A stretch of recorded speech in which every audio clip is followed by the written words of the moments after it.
Recently, How the World Works added a playlist entitled My Annihilation of Thunderfoot. The cute irony being that the last video in the series, that's 1/4 of the entire videos, he had nothing to do with at all. Someone else made it.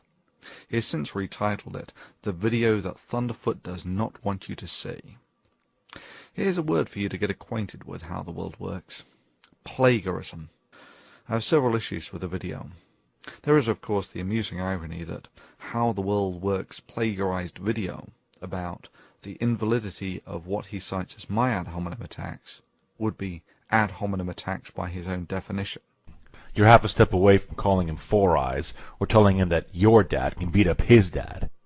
But more than that, when in the very clip that he shows to compare my video to How the World Works, there is a clock in the corner of my video giving people an idea about the rhetoric density. He then compares this to about 15 seconds cut out of two 10-minute videos in which he finds a comparable number of derogatory terms.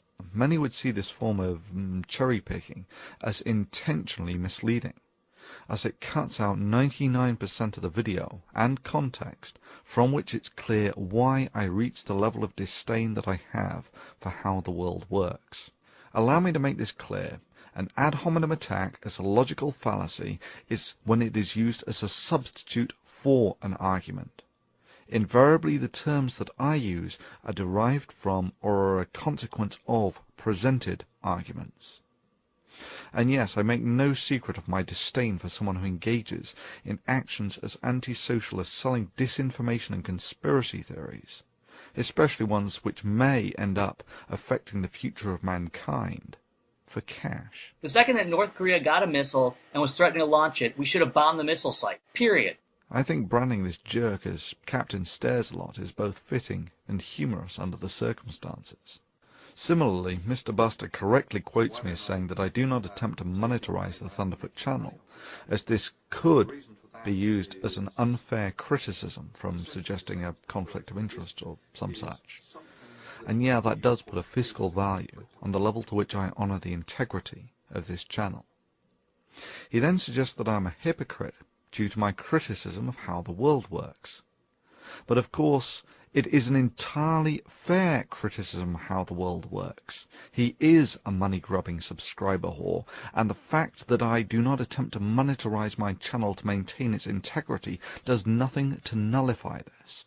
But let's be fair about this, and watch another 30-second video that How the World Works has since deleted, so that we can more fully make up our mind. Hi everyone, today is the new year, and I just want to thank everybody who subscribed to my new channel, How the World Works. Everyone knows that I was hoping to get around 200 subscribers by today. I got around 330. So everyone who subscribed, thanks a lot. And if you haven't subscribed, go over to How the World Works and subscribe right now. I'm going to be offering some promotional prizes for subscribers, and I'm going to be creating some new videos, so you're going to want to check them out. Go over there, subscribe to How the World Works. Hope you have a good new year. And yeah, his intentions and his motives are relevant. Intentionally making money through disinformation is significantly worse than merely making money through disinformation. You clearly disagree with some of the arguments that were made. Let's take, for instance, slavery. His relation of capitalism to slavery was not only a display of his gross misunderstanding of capitalist fundamental roots, but an abject attempt to pull on the heartstrings of his viewers, despite a completely irrational and non sequitur argument. With respect to slavery, I say that no, by historical observation, slavery can function perfectly happy within society if the society permits it, and it has done so for several thousand years. And yes, the American slave trade demonstrates explicitly that capitalism has no issues about slavery. To say that I misrepresented or misquoted anything here is simply a denial of reality and history. Similarly, claiming this is merely an appeal to emotion is just not true. Its effects are directly relevant today. A brief history of the United States.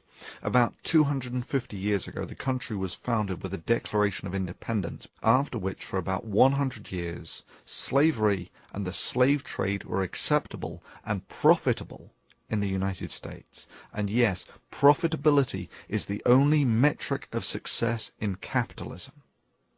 And yes, there are exceptionally brutal elements to this. Look at the practice of slave breaking. For obvious reasons, slavery was financially more expedient for menial work than employing free men. About 150 years ago there was the Civil War, when it was decided that slavery was really not terribly ethical.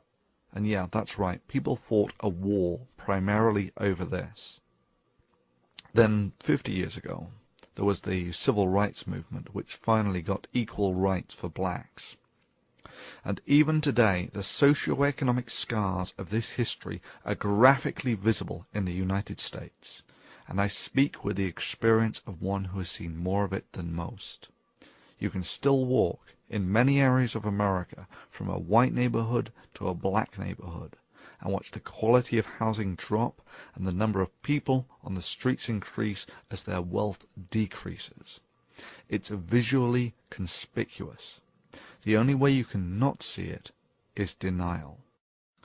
Well, does anyone have any comments on the effectiveness of the healing of these socio-economic scars in a primarily capitalistic society over the past quarter of a millennium? It's a genuine question with a genuine follow-up. Is the status quo acceptable? And if not, do you have any proposals for the enhanced healing of these scars? Sure, you can say, well, they have equal rights now, but metaphorically, it's closer to breaking both of someone's legs and then saying, what are you complaining about? You are now allowed to compete on level terms with everyone else in the races. My sentiment is similar to that expressed by Colin Powell about the Iraq War. It's Pottery Barn rules.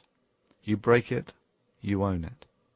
That is to say, you are responsible for it. Irrespective, to a degree, the argument of the balance between socialism and capitalism is largely superseded by a factor that is more dominant than either of these: knowledge. Knowledge and society are the future.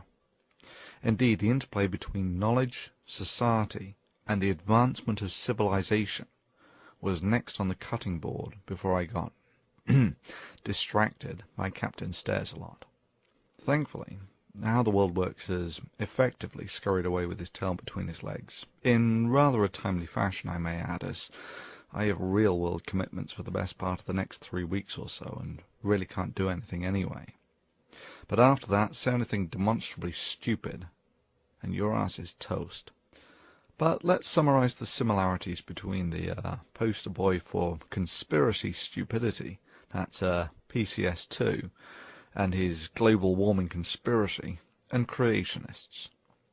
Both show contempt for the most qualified people in the world when they field educated opinions on their subject.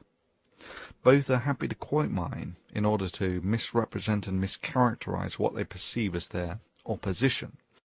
Both think that the science that built the civilization they live in and are utterly dependent upon is made up of some evil conspiracy out to get them. Both have no issues with plagiarism. Ad hominem attacks, of course, and here you will notice that the attack on the person is a substitute for the argument. Answer: you work for the United Nations and you're a leftist. And if you want to hear the word from another leftist and viral Marxist, just listen to James Hansen from NASA. He's back at it again, even though his old boss said he should have been fired. James Hansen claims that the democratic process is not working to fight global warming. Hey James, the reason why the democratic process is not working to fight global warming is because the majority of people are realizing that you and Al Gore are charlatans. Both demonstrate their lack of character and moral fiber, in that YouTube gives them the ability to censor comments, and both zealously engage in the activity. And of course both, when all other options have been exhausted, simply tip the board over and declare victory. So experts, now that I went through every one of your arguments and completely annihilated them... Regrettably, How the World Works. Sorry. PCS2. That's not how the world works. Annihilating someone's argument is not a criterion that is simply achieved by declaring it.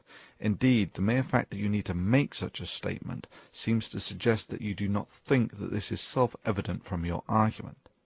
In that respect, it's more like Fox News claiming to be fair and balanced. Allow me to summarize PCS2. Braying about how smart you think you are does little to add to your credibility when you are categorically wrong on multiple elementary levels, especially when you further compound your errors by further attempting to justify your ignorance by a variety of deeply unconvincing excuses, and then finally claim that factual veracity is not important as it's only YouTube and who the heck cares, and then ultimately, when all other possible options have been explored, you correct your mistake. To summarize the summary, the knowledge of mankind has guardians to stop antisocial vermin such as yourself from pissing in the fountain of knowledge. To summarize the summary of the summary, keep polluting science, swine. Your bitch ass is mine, sunshine.